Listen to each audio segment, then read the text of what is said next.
في مدينة لوس أنجلوس كانت الشرطة في معركة عنيفة بالأسلحة النارية ضد 4 لصوص كانوا يقتحموا بنك في حي لينكولن هايتس.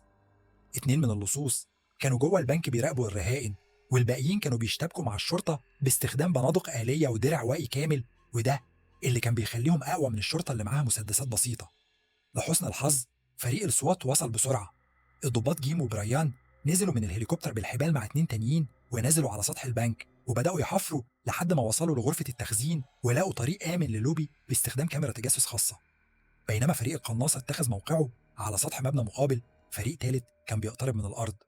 في اللحظة دي واحد من اللصوص حاول يهرب بالعربية اللي مجهزة للهروب، لكن الناس خلص عليه برصاصة واحدة. اللص التاني كمل في مواجهة الشرطة، لكن الفريق الأرضي قدر يتغلب عليه. أما اللصوص اللي كانوا جوه البنك بدأوا يشعروا بالذعر، فالفريق الأرضي بعت لهم تليفون آمن عشان المفاوض بتاع السوات يحاول يتفاوض للإفراج عن الرهائن. بينما المفاوض كان بيتكلم مع اللصوص، الملازم فيلاسكيز طلب من فريقه اللي جوه البنك إنهم يستنوا، لكن بريان قرر يتجاهل الأمر. نزل بريان لغرفة التخزين، ولما جيم ما كانش قدامه اختيار غير إنه يتبعه، بريان تسلل خلف اللوبي الرئيسي علشان ياخد موقع مناسب لضرب النار.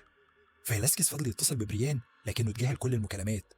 زاد توتر واحد من اللصوص وخطف واحدة من الرهائن وهددها بمسدس. في اللحظة دي بريان ضرب عليه طلقة من خلال كتف الست، قتل اللص لكنه أصابها كمان. جيم خلص على آخر لص وخلصت الأزمة. بعدها جيم راح يطمن على الست وطلب إسعاف، وبما إن بريان سأل عن حالتها جيم انفعل عليه وكان مش راضي عن اللي عامله. في المركز الكابتن فولر كان غاضب جدا من جيم وبريان علشان خلفوا الأوامر، خصوصا إن الست اللي اتصابت قررت تقضيهم على الإهمال. فولر طردهم من فريق السوات، لكن فيلاسكيز تدخل وطلب منه انه على الاقل يخليهم ضمن الفريق علشان تتاح ليهم فرصه يرجعوا شغلهم. فولر وافق وخلاهم في وظيفه اقل تقدير ديوتي كيج، مسؤولين عن صيانه وتوزيع الاسلحه والمعدات للضباط التانيين. بريان حس بالاهانه واتخانق مع فولر، لكن دخل الوضع اسوا، فبريان ماشي غاضب. لما جيم تردد فولر عرضه يرجعه الفريق فورا لو وافق انه يبلغ عن بريان عشان تصرفه الطائش. في الوقت ده بريان قرر انه يستقيل وبدأ يجهز شنطته. فجأة جيم كشف إنه موافق على رأي فولر إن بريان كان متهور، وبدأت مشادة بينهم لما جيم رفض إنه يستقيل هو كمان. بريان افترض إن جيم وشاه عليه وضرب رأسه في المراية قبل ما يمشي. بعد 6 شهور جيم كان بيتمرن في وقته الحر، لكن في الشغل كان شغال في قفص الأسلحة بيقوم بمهام عادية لضباط الشرطة التانيين. يوم من الأيام الرقيب هوندوا وصل المركز وطلب من جيم يصلح بندقيته المعدلة من نوع M4. جيم لاحظ التعديلات على البندقية وكان معجب بيها. بعدها هوندو قابل فيلاسكيز يتناقشوا عن عدد المقالات اللاذعة اللي بتنتقد قسم شرطة لوس أنجلوس، واللي خلت رئيس الشرطة يأمر بإصلاحات في القسم. فيلاسكيز طلب من هوندو إنه يشكل وحدة سوات جديدة تحت قيادته، وعرض عليه 2 من ضباطه تي جي ومايكل. هوندو وافق عليهم وقرر يختار 3 مرشحين آخرين من ملفات الموظفين، لكن فولر هيكون صاحب القرار النهائي. بعد ما خلص شغل هوندو جيم رجع البيت لقى حبيبته بتحاول تسيب شقتهم. قالت له إن الأمور بينهم ما بقتش زي الأول، وجيم اتغير بعد ما تم استبعاده من فريق سوات. حاولت تبوسه آخر مرة لكنه رفضها وسمح لها إنها تسيب المكان. اليوم اللي بعده في الشغل اتكشف إن جيم أثناء شغله في القفص اخترع قطعة معدات جديدة بيخطط إنه يسجلها كبراءة اختراع في المستقبل: خطاف وسلسلة عملاقة مصممة لهدم الجدران أو الحواجز وإنهاء المواجهات العدائية، وسماها مفتاح المدينة. أثناء ما كان بيشرح اختراعه لشريكه في القفص هوندو دخل وشاف الفكرة وقدرها. هوندو أخد سلاحه وكان معجب بالتعديلات اللي جيم عملها عليه. بعدها بفترة هوندو خرج مجموعة من الضباط للتدرب على التصويب في ميدان الرماية. تي جي تفوق على هوندو اللي راهن بمبلغ $200 إن جيم يقدر يغلب تي جي. تي جي قبل التحدي وواجه جيم اللي انتهى به الأمر منتصرا لدهشة الجميع ما عدا هوندو. في نفس الوقت المجرم الفرنسي أليكس وصل لوس أنجلوس، وكان الحراس تقريبا هيصادروا سكينه، لكنه نجح في الاحتفاظ بيه وقال إنه هدية من العيلة. بعد ما رجاله رحبوا بيه وسلموه جواز سفر مزيف لاستخدامه لاحقا، أليكس راح يزور عمه في مطعم محلي وادعى إنه هناك كمفاجأة عيد ميلاد. لكن أليكس كان عارف إن عمه سرق فلوس من العيلة لفترة طويلة، فبعد ما شاركوا الوجبة أليكس قتل عمه بسرعة بالسكين. بعدها أليكس غادر المطعم لوحده في العربية، وفي الآخر الشرطة أوقفته بسبب كسر في إشارة السيارة الخلفية. بما إن العربية كانت مالك لعمه أليكس وعليه مذكرة اعتقال، الشرطة قبضت عليه للتحقيق والتحقق من هويته. أليكس حاول يرشي الشرطة عشان يخرج، لكن المحاولة فشلت وانتهى به الأمر في الزنزانة. بالعودة لهوندوا قرر يجند جيم كسائق له اليوم علشان يدور على مرشحين للفريق. بدأوا بالتحقيق في الضابط ديك اللي كان في نص مطاردة ماشيا مع مشتبه بيه. بينما ديك والمشتبه بيه كانوا بيجروا في الشوارع، هواندو وجيم قرروا يشاركوا في المطاردة. جريوا لعدة شوارع لحد ما قدروا يوقعوا المشتبه بيه. ديك كان غضبان لأن كان عايز ينهي المطاردة لوحده، لكنه هدأ لما هواندو دعاه ينضم للفريق. بعدين زاروا مرشح آخر اللي عمل انطباع سيء عند هوندو بسبب كونه نباتي مهذب بزيادة ومتشدد لدرجة مش هيقدر يطول في فريق هوندوا.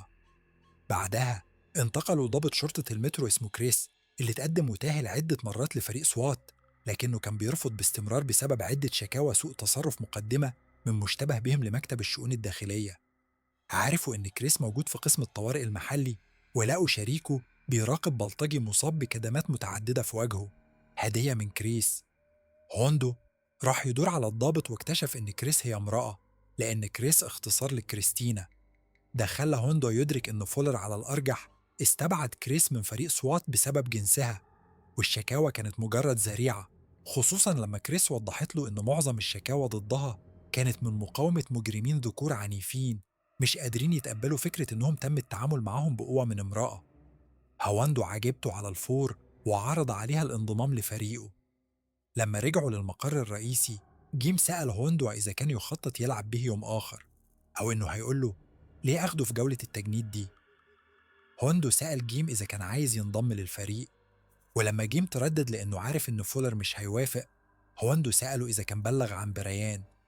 لما جيم قال إنه لم يفعل، هوندو أعطاه آخر مكان في الفريق. في وقت اللاحق خلال الاجتماع لمناقشة الفريق، فولر رفض كريس وجيم زي المتوقع، لكن هوندو رفض الاستسلام. فولر عرض تسوية، هيقبل المجموعة زي ما هي، لكن لو فشلوا في الاختبارات التمهيدية المطلوبة لفريق سوات، كريس ترجع لوضعها في المترو وجيم وهوندوا يتم فصلهم من الخدمة. هوندوا وافق، واثق في فريقه الجديد. بدأ التدريب قريب، وبدأ أعضاء الفريق يتعرفوا على بعضهم البعض. اتضح إن حبيبة جيم السابقة هي أخت مايكل، وبما إن مايكل افترض إن جيم أداها، حصلت بينهم توترات، وكان لازم الفريق يتدخل ويوقف شجار بينهم قبل ما يتفاهم. هواندو وضع الفريق في عدة اختبارات زي التسلل، الدروع، الأسلحة، اللياقة البدنية، والتصويب بعيد المدى. وعلى الرغم من وجود صعوبات في البداية، الفريق قدر في النهاية إنه يؤدي بشكل جيد. أثناء جلسة القناصة اللي استخدمت الكروت كأهداف، الفريق أظهر مهارات استثنائية في التصويب.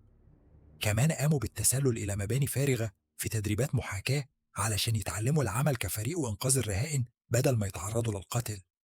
بعد أيام قليلة جاء وقت التقييم النهائي للفريق، اللي كان عبارة عن محاكاة لوضع رهائن.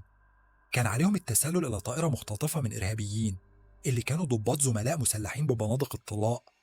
الهدف كان استعادة السيطرة على الطائرة عن طريق القضاء على كل المختطفين في غضون 8 دقائق.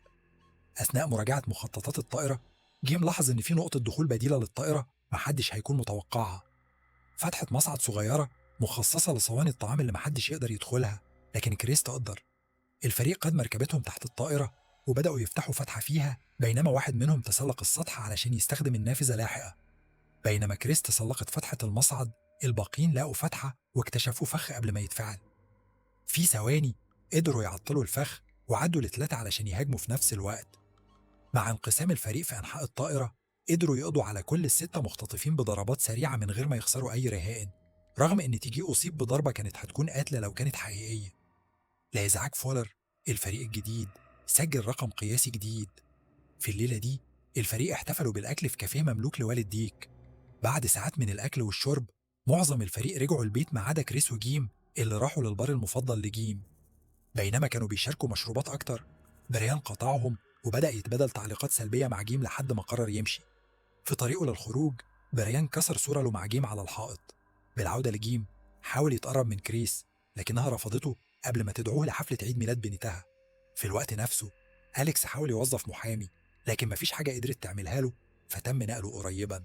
في اليوم التالي، الفريق كان مستمتع بوقته الحر. تي جي خرج في موعد غرامي. هوندا وفيلاسكيز كانوا بيلعبوا جولف. ديكا قضى يوم مع أولاده. مايكل فضل في البيت مع زوجته، وجيم راح لحفلة عيد ميلاد بنت كريس، حيث كان بيتسلى مع الأطفال باستخدام بندقية ماء. لكن كلهم اضطروا يقطعوا وقتهم الممتع لما جت مكالمة طوارئ. كانت هنا كحالة رهائن بولندية، حيث رجل متحصن في بيته وكان بيطلق النار بشكل عشوائي من البندقية خارج النافذة. الراجل ادعى إنه وصل المتفجرات لكل المداخل، ومع إن محدش صدقه فيلاسكيز رفض ياخد المخاطرة. جيم اقترح استخدام اختراعه مفتاح المدينة اللي استخدموه لتمزيق الحائط الخلفي للبيت وتحييد المشتبه به وإنهاء المواجهة في ثواني.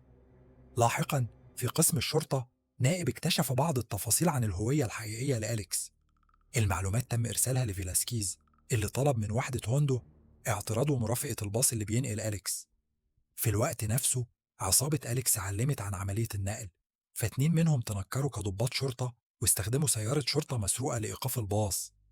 بعدها اتسرقوا الباص وأطلقوا النار على النواب قبل ما يطلقوا سراح أليكس. ولما كانوا على وشك الهروب، فريق هوندو وصل وسد الشارع، لكن المجرمين ردوا بإطلاق النار وبدأت مواجهة مسلحة. بينما المدنيين كانوا بيجروا بخوف، الفريق بسرعة تخلص من الضباط المزيفين.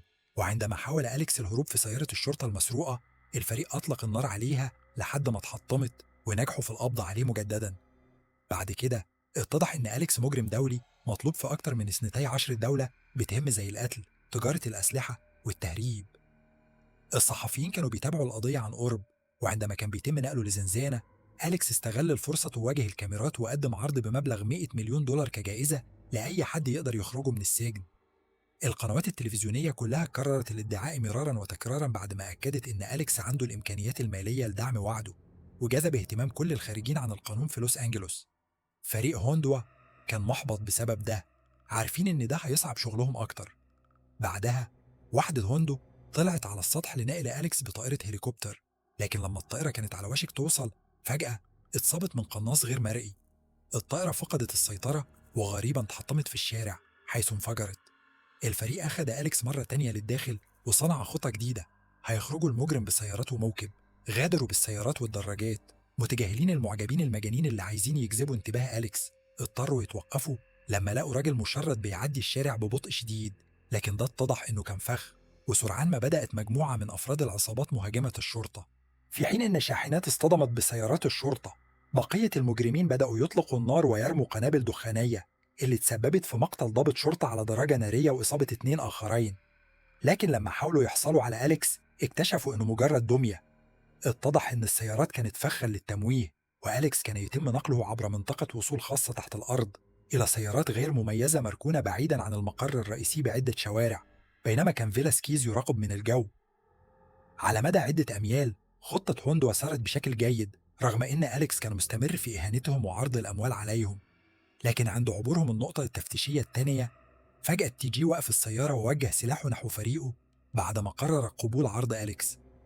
جيم ومايكل حاولوا يقنعوه بالعدول عن رأيه، لكن فجأة بريان انضم لهم وأطلق النار على مايكل وكشف إنه العقل المدبر وراء عملية تحرير أليكس. بعد ما كبلوا جيم في السيارة، تي جي وبريان أخدوا أليكس وهربوا إلى محطة المترو. بسرعة وصل باقي الفريق وأنقذوا جيم واستدعوا المسعفين لمعالجة مايكل. مرة تانية قرروا الانقسام، هوندو وجيم طردوا المجموعة، بينما ديك وكريس أسرعوا إلى المحطة التالية. للأسف هوندو وجيم فاتتهم القطار، لكن ديك وكريس اكتشفوا إن القطار ما وصلش المحطة التالية، فالفريقان اتجهوا إلى نهاية النفق للتحقق. لقوا القطار متروك في منتصف النفق، لكن بريان ورجاله كانوا مختفين وما كان فيه غير الركاب المذعورين.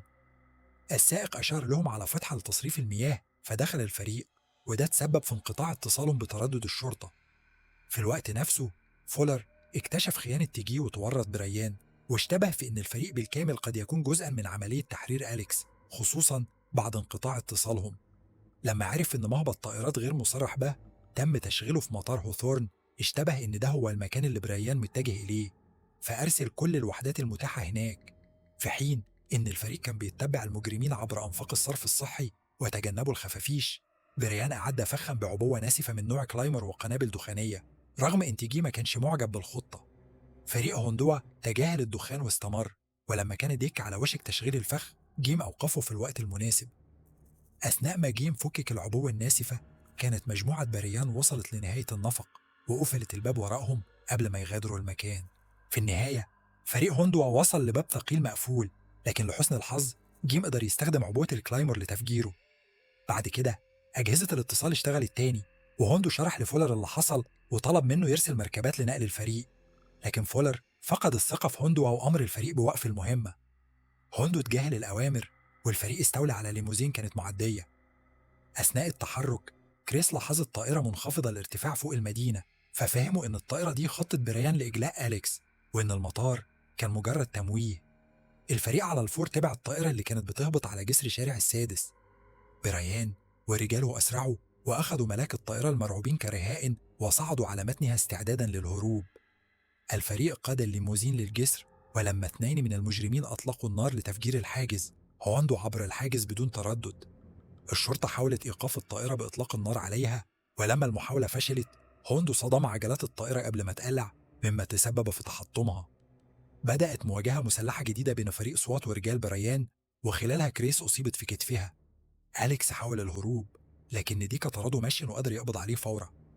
بريان خرج من الطائرة بأمان مستخدما رهينة كدرع، وبعدين نزل من الجسر باستخدام الحبال وجيم لحقه. في الوقت نفسه هوندو واجه تيجي المصاب اللي أعرب عن ندمه وسأل عن مايكل. بعد ما هوندو أكد له إن مايكل متوقع إنه يتعافى، تيجي سحب مسدسه وأطلق النار على نفسه. بالعودة لجيم، هو كمان نزل من الجسر بالحبال ووصل لساحة القطارات، حيث بريان فاجأه وطعنه في يده قبل ما يجري. جيم تبعه، وبعد ما تفادى قطارات متحركة اشتبك مع بريان وبدأت معركة يدوية بينهم. تبادلوا الضربات فوق السكة الحديد، ولما فجأة قرب قطار جيم ركلوا على رأسه لداخل مسار القطار، مما أدى لمقتله فورا.